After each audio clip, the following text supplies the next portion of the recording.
Gloria a Jesús. Busca por favor en su Biblia el capítulo 13 del Evangelio según San Juan. Evangelio según San Juan, capítulo 13.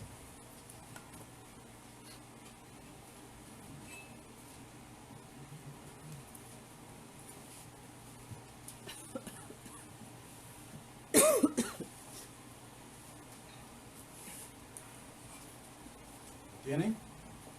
Evangelio según San Juan, capítulo 13.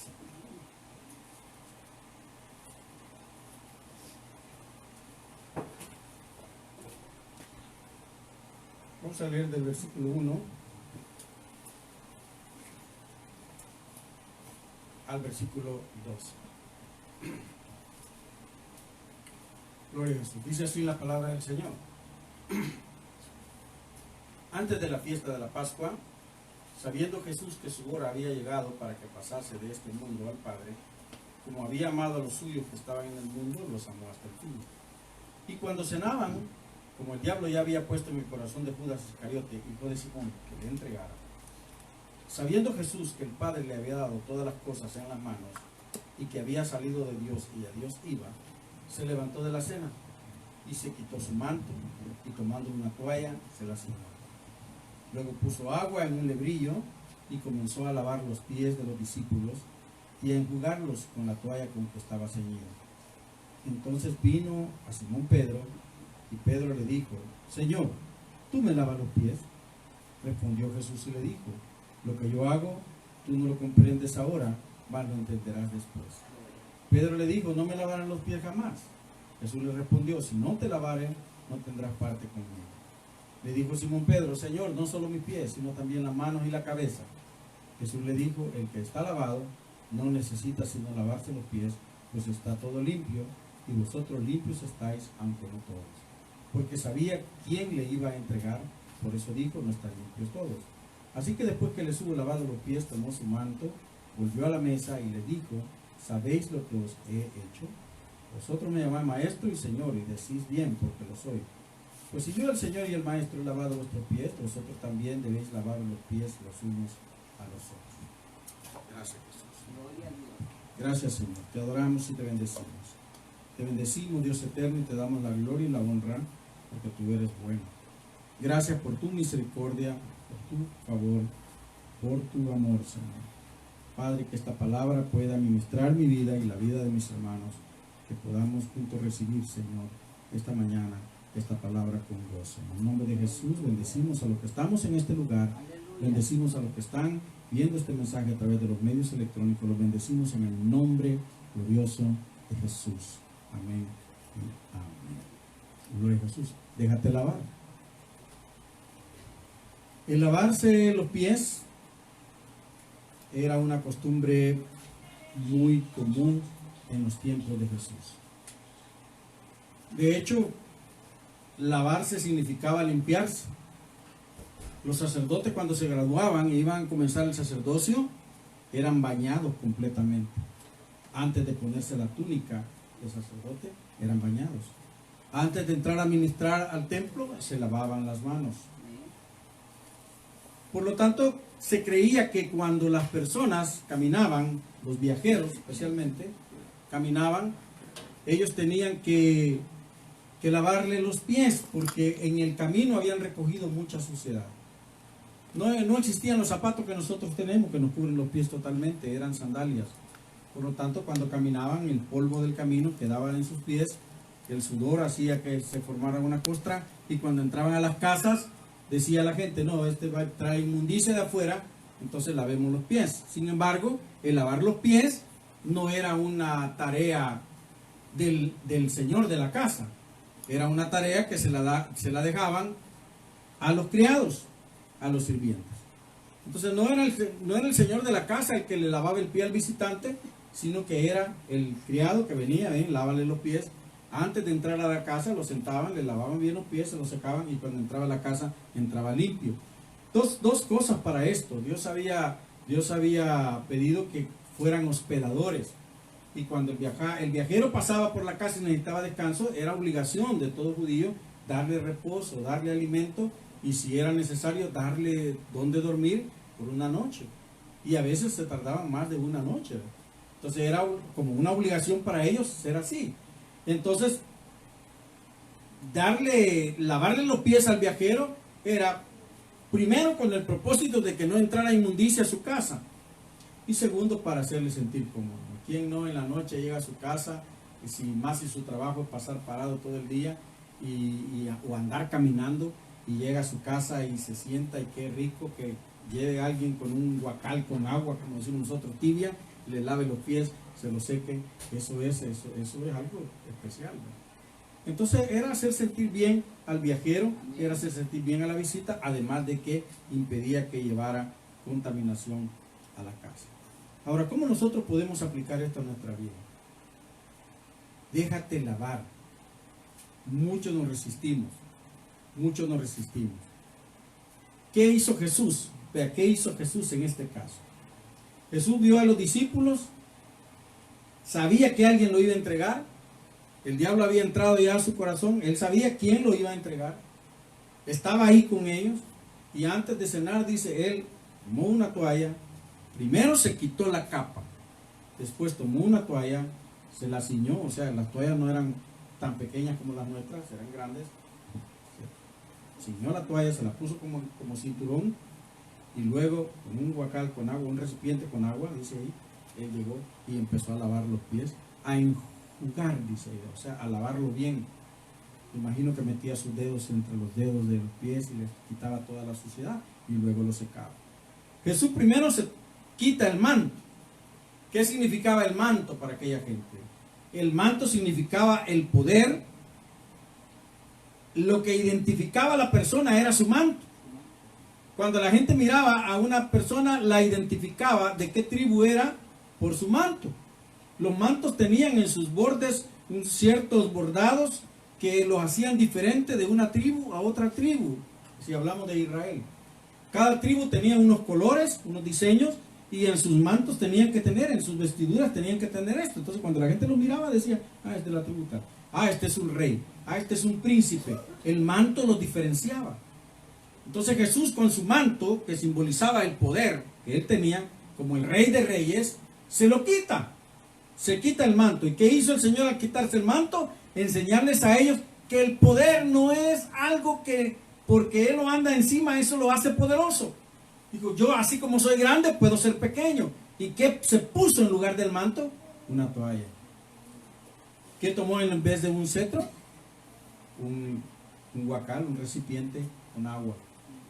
¿Qué es lo que hizo? En vez de pararse y parecer más alto que los demás, se puso a nivel de piso y comenzó a lavar los pies. Se quitó todo aquello que lo hacía grande.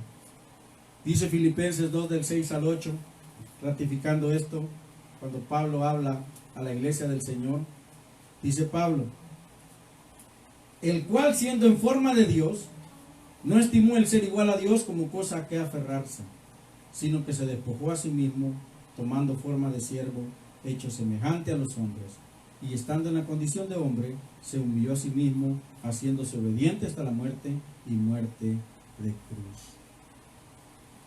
Jesús era el Rey de Reyes, no necesitaba venir a la tierra, no necesitaba padecer todo lo que padeció, no necesitaba nacer como nació, no necesitaba crecer como creció, Él lo tenía todo. Amén. Y eso hubiera sido razón suficiente para decir, yo no voy, si yo qué necesito, qué obtengo, qué beneficio tengo de ir a la tierra, ninguno. Sin embargo, se quitó todo su poder, dice, se despojó de toda su gloria, se despojó de toda su riqueza y vino a la tierra para ser semejante a nosotros. Y más, hacerse más pequeño todavía que nosotros. Toma el trabajo de un siervo, se despoja de su realeza. El manto, si nosotros vamos a la historia bíblica, vemos que Elías tenía un manto y uno de los sueños más grandes de Eliseo era tener ese manto. Y cuando Elías va, lo que deja caer es el manto. Y Eliseo toma el manto, y cuando la gente ve que Eliseo tiene el manto, entienden que él ha heredado el ministerio de Elías. Se pudiera haber pensado, el que tiene el manto es el que tiene el poder. Pero era un símbolo. Y el manto para Elías significaba la presencia de Dios y el poder de Dios. Y cuando Eliseo lo toma, Eliseo comienza a hacer cosas más grandes de las que hizo Elías. Tenía ahora Eliseo, a través de ese manto, Dios estaba simbolizando que él tenía el poder, la representación de Dios para los hombres. El manto significaba eso. El manto de Jesús es lo que la mujer con flujo de sangre tocó. Tocó el borde del manto de Jesús. Y eso dice, Jesús dice, alguien me tocó. ¿Y cómo dice que alguien te tocó? Si todos te aprietan. Es que no, es diferente. Ustedes me aprietan, pero no tienen ninguna intención, ninguna cosa los hace que me apretujan. Nada más quieren estar ahí, o se empujan unos a otros y me empujan a mí. Pero yo sentí que cuando alguien me tocó, poder salió de mí. No es lo mismo estar apretujando al Señor y empujándolo que tocar a Jesús con un propósito. Porque cuando tocamos a Jesús con un propósito y esta mujer toca el manto de Jesús, el poder de Dios salió. Y la mujer fue sanada. El manto representa entonces poder. Qué bonito sería que en este tiempo los cristianos también tomáramos el ejemplo de Jesús y nos despojáramos del manto. No se me olvida a mí una persona cristiana de muchos años, cuando recién llegábamos con mi esposa a congregarnos a una iglesia hace muchos años. Esta persona era un visitante frecuente de la iglesia donde llegamos. Y el pastor muy amablemente, muy feliz, siendo muy amable desde el púlpito cuando él pasó a dar la palabra de bienvenida, se refirió a esta persona con mucha amabilidad y dijo, bienvenido al hermano tal, y dijo su nombre. Le damos la bienvenida al hermano tal, nos da mucho gusto que esté con nosotros esta mañana. Y entonces el hombre levantó la mano y le dijo, doctor tal hermano. Él no se llamaba hermano, él se llamaba doctor. Entonces, quitémonos el manto. No es los títulos que yo puedo exhibir, no es el trabajo que yo tengo, no es la posición que yo tengo en esta tierra. Es estar de la mano de Dios lo que me hace grande. Y yo debo despojarme de toda esa cosa que me hace parecer grande. Quizá ante el mundo usted puede exhibir en la pared de su casa o en la pared de su oficina. Yo a veces he entrado a oficinas que tienen, y toda la pared tapizada de títulos y seminarios, diplomados, cursos que ha recibido la gente. Y eso cuando uno entra y dice, wow, qué bueno es esta persona, qué inteligente. Esta es una persona de verdad preparada. Y eso es lo que lo identifica. En los currículums, ahora yo antes hacía un currículum de 5 páginas, 6 páginas a lo sumo y no había más que poner. Pero ahora le dicen, no, ponga todos sus atestados. Y hay currículums que son así de gruesos porque van llenos de toda la fotografía de títulos, seminarios, cursos que ha recibido la gente. Y son una gran cantidad porque eso lo representa ante los. Dice quién es, lo que sabe, lo que ha obtenido en la vida. Pero todo eso no sirve. Delante de Dios eso no sirve nada. Jesús vino. ¿Quién era Jesús? El Rey de Reyes, el Señor de Señores. ¿Pero qué hizo? Se quitó el poder y tomó forma de siervo, se tiró al piso y comenzó a hacer un trabajo de siervo. Y eso es lo que muchas veces la gente no quiere. A veces la gente dice, no, yo quiero servir, pero yo quiero servir en la idea es predicar, ser el líder. A nadie se le ocurre pensar, o a muy poca gente se le ocurre pensar que yo puedo servir al Señor con mi ejemplo, con mi testimonio, con mi estilo de vida, viviendo una vida santa, agradable a los ojos de Dios, hablando correctamente, amando a las personas, sirviendo a los demás. No se nos ocurre. Para nosotros servir es el que se para enfrente y ese es el que sirve. Y si yo no estoy al frente, no estoy sirviendo. O como dicen algunas personas, no estoy creciendo. Pero crecer no es sinónimo de cuántas cosas hago en la obra del Señor. Crecer es cuántos más cerca estoy de Dios cada día de mi vida. Jesús se quita el manto, se despoja del poder y toma forma de siervo. Y esa es la enseñanza que Jesús quería dejarle a esta gente. Ustedes no necesitan decir, sí, nosotros somos discípulos del Maestro. Y eso hacía que la gente lo respetara. De hecho, ni los demonios lo respetaban. Cuando van los discípulos y a orar y regresan, le dicen al Señor, venimos frustrados. ¿Qué le pasó? Los demonios no nos obedecen. Muchachito, le dijo, qué ignorantes son ustedes. Si es que los demonios no se van a ir si ustedes no oran y ayunan. O sea, si ustedes no cambian, si ustedes no se despojan de su orgullo, de su vanidad, si no se quitan la capa que ustedes se ponen para que la gente los respete, los demonios no les van a hacer caso. De hecho, la gente decía, yo te vengo a reprender en el nombre de Jesús, el que predica Pablo. Yo a Pablo lo conozco, dijeron los demonios. Yo sé quién es Jesús y a Pablo lo conozco, pero ustedes no sé quién son. Y lo revolcaron todo. Porque no es el título que yo pueda poner enfrente, es que yo pueda despojarme de todo orgullo, de toda vanidad y poder servir. Cuando yo sirvo a la gente, estoy sirviendo a Dios. Cuando yo puedo servir a los demás, cuando yo puedo ser útil a los demás, yo puedo ser útil a Dios. Yo estoy siendo útil a Dios. Si yo me paro aquí con mi pedo, no hago nada por nadie, no me importa la vida de nadie, solamente paso aquí para que me vean salir en la tele y estar ahí, no sirve de nada. Mi llamado es para servir. Por eso a los pastores o a los predicadores, a los que trabajan en la iglesia, dicen siervos. Pero muchas veces la palabra siervo la hemos cambiado. Y algunas veces he oído que dicen, ahora viene con nosotros a predicarnos el gran siervo del Señor. De tamaño, nada más. Porque el gran siervo, grandes siervos no hay. No hay un siervo grande. Los siervos eran nada, eran cosas. Eso eran los siervos. No tenían autoridad, no podían ni siquiera pensar ni tomar decisiones. Eran pertenencias del amo, eso eran los siervos. Entonces tomaron que Jesús venga y tome el trabajo de un siervo. Dice, ahora yo vengo para ser sirviente de ustedes. A quien debían servirle, ahora está sirviendo. Despojémonos de la capa. ¿Cuánta necesidad tenemos? Y Jesús está dispuesto a limpiarnos hoy. Pero muchas veces no queremos que Jesús nos limpie. Jesús dice, venid a mí, todos los que estáis trabajados y cargados. Y cuando habla de trabajados y cargados, no solo se refiere a agotamiento físico, se refiere a agotamiento espiritual. El cansancio espiritual mata más que el cansancio físico. El cansancio físico se recupera con dormir, con comer bien, pero el agotamiento espiritual no se recupera si no nos ponemos en la mano de Dios.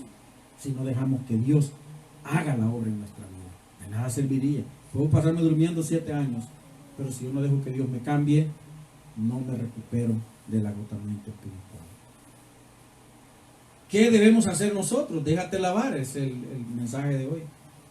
¿Quién nos va a lavar? Alguien que nos dé el ejemplo de que no es solamente una persona grande que puede descender a tomar el papel más bajo que usted y yo podamos imaginarnos. ¿Cuál sería el papel más bajo que en este tiempo? En este tiempo el papel más bajo era un siervo. ¿Cuál sería el papel o el trabajo más vil que alguien pudiera hacer en este tiempo? Algunos menospreciamos, ¿verdad? Y vemos que la gente anda, por ejemplo, con los camiones que suenan las campanas en la mañana en la mayoría de colonias y decimos, uy, ese trabajo no, ¿verdad? Ese trabajo es sucio, yo no lo haría. Pero si esa gente no hiciera ese trabajo, ¿qué problema tendríamos nosotros? ¿Qué problema tendríamos nosotros? Un trabajo vil provoca beneficios a otros. Jesús se despojó y un trabajo vil como lavar los pies traía bendición a sus discípulos y a la humanidad. Pero para que Dios nos pueda lavar, para que Jesús nos pueda lavar, tenemos que cambiar de actitud como Jesús le dijo a Pedro. Cuando Jesús comienza a lavar, ninguno protestó. Todos han de haber dicho, qué rico, qué bueno, qué bueno. Jesús una vez le dijo a uno, mira tú, he entrado a tu casa y nadie me ha lavado los pies, nadie ha venido aquí a atenderme, nadie. Solo esta mujer vino, se puso a llorar y me enjugó los pies con sus lágrimas. Así que no la estés criticando, porque ella ha hecho algo mejor de lo que tú puedas haber hecho. Todos han de haber dicho, qué rico, el maestro nos está lavando los pies. Pero llega a la posición que tenía Pedro y Pedro le dice, ¿tú me lavas los pies, Señor? No me los vas a lavar jamás, le digo. Muchas veces nosotros hay 2 razones por las cuales no permitimos que Dios nos lave. Uno, porque nos sentimos muy limpios y no necesitamos que Dios nos lave. Y otro, porque nos sentimos tan sucios que no somos merecedores de que Cristo nos lave. 2 razones. O me siento tan santo que no necesito de Dios, o me siento tan inmundo que no soy digno de acercarme a Dios.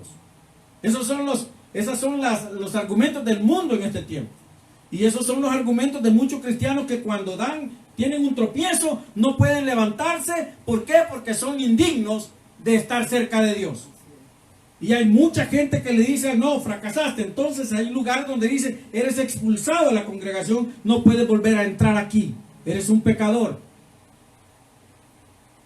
Pero Jesús dice que si nosotros llegamos, nos arrepentimos y pedimos perdón, Él es fiel y justo para perdonar mi pecado y limpiarme de toda maldad. Eso es lo que Él quiere hacer.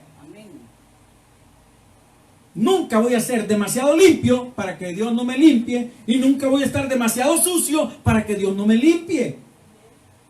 De hecho, cuando nosotros caminamos por la calle, vamos adquiriendo inmundicia.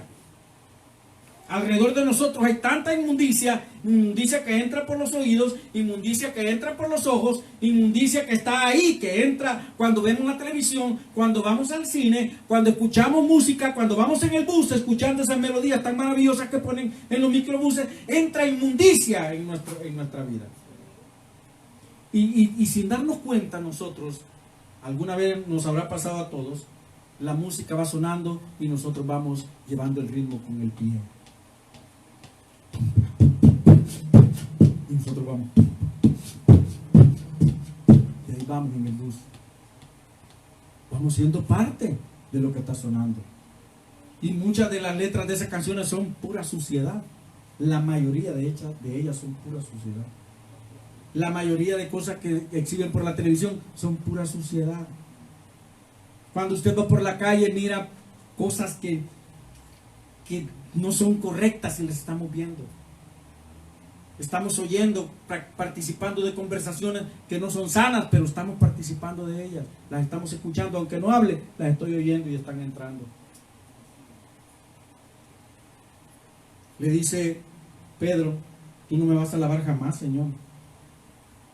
Y le dice Jesús, lo que yo hago tú no lo comprendes ahora, mas lo entenderás después.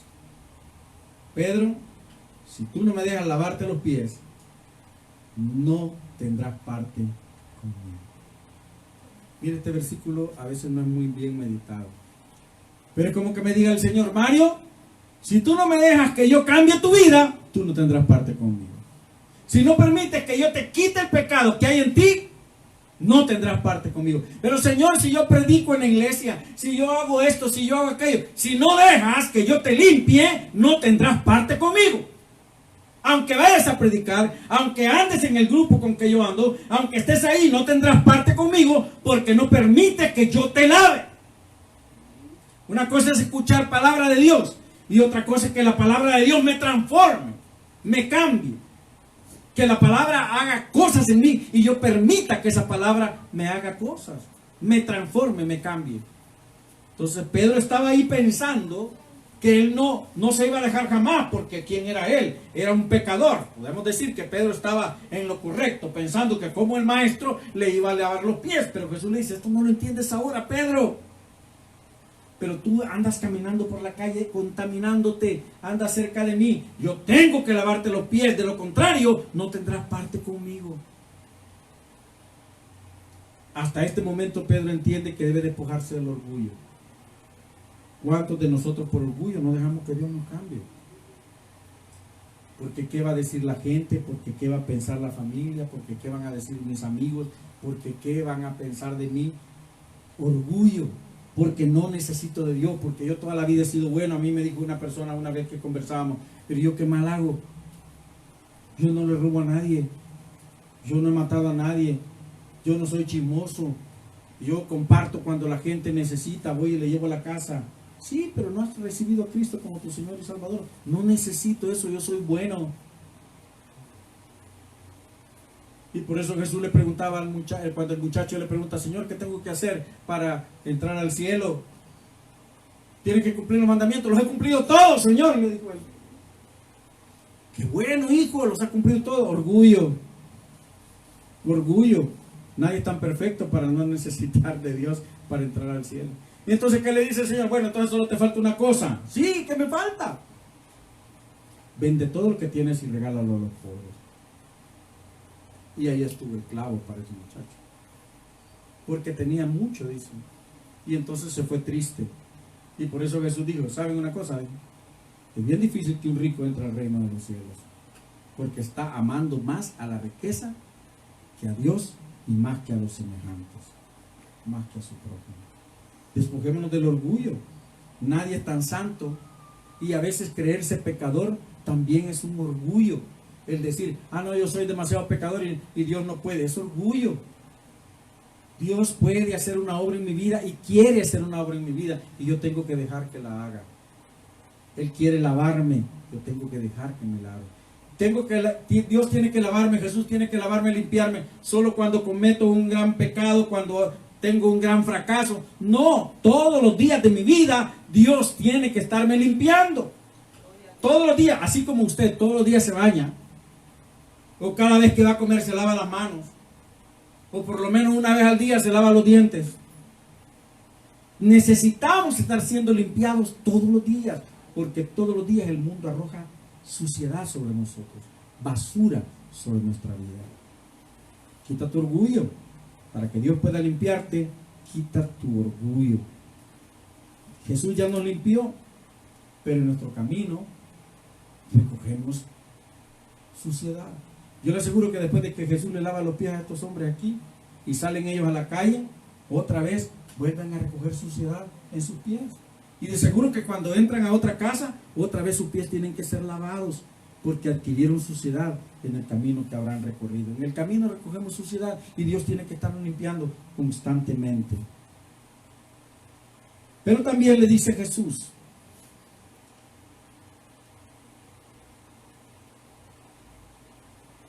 vosotros me llamáis maestro y Señor, y decís bien porque lo soy. Pues si yo, el Señor y el Maestro, he lavado vuestros pies, vosotros también debéis lavar los pies los unos a los otros. Debemos de procurar el bien para los demás. Las iglesias en mucho tiempo nos hemos dedicado a criticar a la misma gente que se reúne con nosotros. Criticamos cómo se viste, criticamos cómo se peina, criticamos si se maquilla mucho o poco, criticamos el color de los vestidos, el tamaño de los vestidos, criticamos los zapatos, criticamos cómo se ve, criticamos su temperamento. Nos hemos dedicado a criticar a la gente en vez de ayudar a la gente, en vez de bendecir a la gente. El llamado para la iglesia del Señor, le dice Jesús aquí, ustedes me llaman maestro y lo soy, pero han visto que yo he dejado de ser el maestro para ser el sirviente, para servir. Y el sirviente entregaba su vida para bendecir al amo, sin esperar nada a cambio, ni siquiera las gracias, porque los amos no le daban gracias. Los esclavos no recibían gracias, nunca recibían un gracias. Era su obligación hacer las cosas. Entonces, ¿para qué iban a darle gracias? Era su obligación. Ellos nacieron para eso. A ellos los agarraron de esclavos para eso. Eso era su obligación. Les daban de comer para eso. Les daban donde dormir para eso, para que sirvieran. Entonces no tenían que darle gracias. Ellos entregaban su servicio sin el pensamiento que alguien les iba a agradecer. Pero ¿cuántas veces nosotros decimos, estoy bien desagradecido? Yo escuchaba a una persona decir una vez, yo he orado tanto por esta persona y tan desagradecido es que nunca me ha visitado, nunca me ha venido a ver, nunca me ha traído nada. Es una persona desagradecida. Y yo que he orado tanto por esa persona. Pues si yo oro para que usted me bendiga, estoy mal. Si yo oro para que usted en Navidad me traiga un regalo, estoy mal. Si yo oro para que usted venga y me traiga cositas, está mal. No, ese es el propósito. El propósito del siervo es bendecir sin esperar nada. Es el propósito. Y Jesús les dice, yo siendo el Señor, me he despojado y he tomado la actitud de un siervo, el trabajo de un siervo. Eso yo no quería que ustedes me dieran las gracias y no me las dieron. Pero ustedes tienen que bendecirse unos a otros. Tienen que hacer lo mismo que yo hago. ¿Qué quiere decir esto? Que en vez de estarnos viendo, en vez de vernos, si le habla aquella entonces o aquel, ya no es mi amigo. porque solo tiene que hablarme a mí. Mire, hay personas que así actúan. En las escuelas es bien común eso, ¿verdad? Ah, no, pero sí que si le hablas a ese, sobre todo las niñas, para que hacen su grupito, es que si le hablas a ella, ya no me hables a mí. Y entonces se hacen enemigas. Entonces viene la otra que le cae bien, mira, perdóname, pero no te puedo hablar porque si no se enoja ella. ¿Y entonces qué? Nosotros debemos de servirnos unos a otros, bendecirnos unos a otros. En la iglesia del Señor también a veces se forman grupitos. Gracias a Dios que aquí no tenemos la oportunidad de formar grupos todavía, ¿no? Pero se forman grupos, gente que se siente en la misma silla, en la misma banca, con la misma gente ahí alrededor y están en el culto. Y ahora que hay celulares, me están enseñándole el nene ahí. Tenemos que ayudarnos, pero no hacer esos grupitos exclusivos, ¿verdad? Esas élites que se organizan, sino vamos a bendecirnos unos a otros. Dice el Señor, vosotros también debéis lavar los pies los unos, eso quiere decir, deben ayudarse a permanecer limpios, debe aconsejar, debe orar, debe bendecir a la persona, a cada uno. Cuando hacemos esto que Jesús hizo, fortalecemos la relación con nuestros hermanos. Y el deseo de Dios es lo que Jesús expresó en el capítulo 17 de San Juan, versículo 11. Le dice Jesús en una oración por sus discípulos: ya no estoy en el mundo, mas estos están en el mundo, y yo voy a ti. Padre Santo, a los que me has dado, guárdalos en tu nombre para que sean uno, así como tú y yo lo somos. Estén unidos. En la iglesia no deben haber enemigos. Yo no entiendo por qué muchas iglesias se forman porque se enojan con los pastores y la mitad de la iglesia se va para acá y la otra mitad se va para allá, ¿no? Y se hacen las hijitas, ¿no? Y luego a los meses otra vez se hace un pleito aquí y se vuelve a dividir, y otra mitad para allá y otra mitad para allá. Y no debe ser. Si en la iglesia del Señor debemos amarnos, dice Jesús, para que sean uno como tú y yo lo somos. ¿Acaso hemos leído en la Biblia de que papá se enoja con el hijo y el hijo se enoja con el Espíritu Santo y cada uno jala por su lado? Todos están de acuerdo. Y ese es el espíritu que Dios quiere que nosotros tengamos, de acuerdo en todo. Ah, claro, habrán muchas cosas en las que yo no esté de acuerdo, pero nos vamos a poner de acuerdo porque somos hermanos. En la casa pudiera decir, no, yo quiero comer pizza, no, yo quiero comer hamburguesa, no, yo quiero comer carne asada, y el pleito y nos enojamos y no comemos nada. Simples cosas que suceden. Quiero ir allá, no, yo quiero ir al otro lado, no vamos a ningún lado al final de cuentas. La iglesia del Señor cuando se pone, no, nosotros queremos así, no, nosotros queremos, al final no vamos para ningún lado. No nos edificamos ninguno y hay un gran problema dentro de la congregación. Jesús dijo, Señor, por favor, permite que estos sean uno, así como tú y yo somos uno. En el versículo 22 dice también, la gloria que me diste yo la he dado. Yo les he dado para que sean uno, así como nosotros somos uno. Toda la bendición que tú me diste yo la he entregado a ellos, para que ellos también puedan vivir como yo vivo muy cerca de ti. Jesús oró para que nuestra relación como iglesia fuera perfecta. Y no solo oró, Jesús vino a la tierra a nacer como el más pobre de los pobres. Aquí sí existe, ¿no? El más pobre de los pobres. Jesús sí era el más pobre de los pobres. Cualquier pobre que usted se imagine en este país de pobres era más rico que Jesús. Yo no sé de alguien, por lo menos en las iglesias cristianas, que haya nacido en medio de los caballos, que lo haya cubierto pañales. Cuando dice trapos o pañales se refiere a trapos sucios de los que están ahí en los establos, que su colchón haya sido de ese zacate sucio que orinan y donde defecan los animales en los establos. No sé si alguna vez ha entrado en un establo, pero el olor no es muy agradable. No es muy agradable. Es algo tan penetrante como llegar a la colonia de aquí abajo. Usted respira profundo y se va de espalda, ¿no? Un olor fuerte, penetrante, horrible. Ahora se imagina un bebé naciendo en estas condiciones. Usted de seguro que nació y tuvo una bonita cuna. Lo esperaba un dormitorio pintado de rosado o de celeste. Lo esperaba algunos pañales.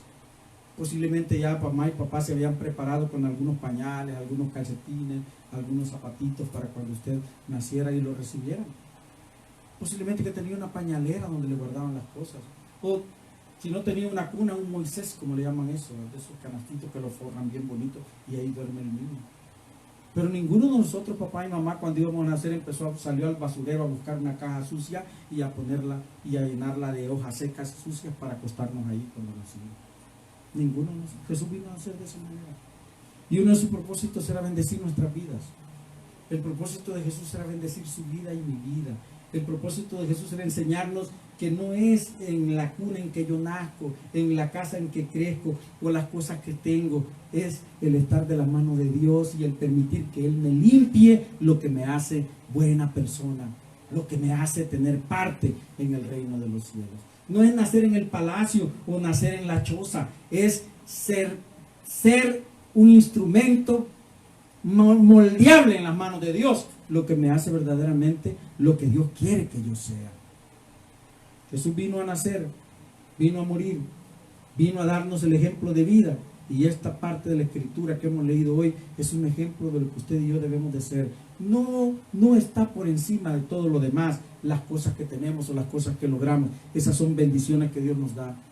Pero debemos aprender a despojarnos de toda aquella cosa que nos hace sentir grandes, a despojarnos de todo orgullo que nos hace pensar que no necesitamos de Dios o que somos muy malos y por lo tanto no merecemos la gracia de Dios, y permitir que Dios cambie nuestras vidas. Y cuando Dios cambia nuestras vidas, es tan fácil poder bendecir a otras personas sin esperar nada a cambio. ¿Queremos tener parte con Jesús? ¿Queremos estar con Él? Dejémonos cambiar. Dejémonos limpiar, dejemos que Él nos lave cada día y poder tener parte en la presencia del Señor. Padre, límpianos con tu Espíritu. Límpianos, Señor, cada día. Tu sangre bendita nos ha limpiado de todo pecado, dice tu palabra. Pero cada día que vivimos es una batalla que tenemos que librar, una lucha que tenemos que enfrentar, donde el enemigo trata de lanzar suciedad sobre nuestra vida constantemente. Y tenemos que estar siendo tan humildes, Señor, sabiendo y reconociendo que necesitamos de tu limpieza, necesitamos de tu ayuda, necesitamos de tu misericordia cada día. Límpianos, Señor, límpianos, Padre. Limpia, Señor, nuestra vida, limpia nuestra mente, limpia nuestro corazón. Y permite, Padre, que podamos tener parte contigo cuando tú llames a cada uno de nosotros. Gracias, Señor, te adoramos y te bendecimos. En el nombre glorioso de Jesús. Amén. Amén. Permita que Dios le limpie y vamos a tener parte juntos en el reino de los cielos.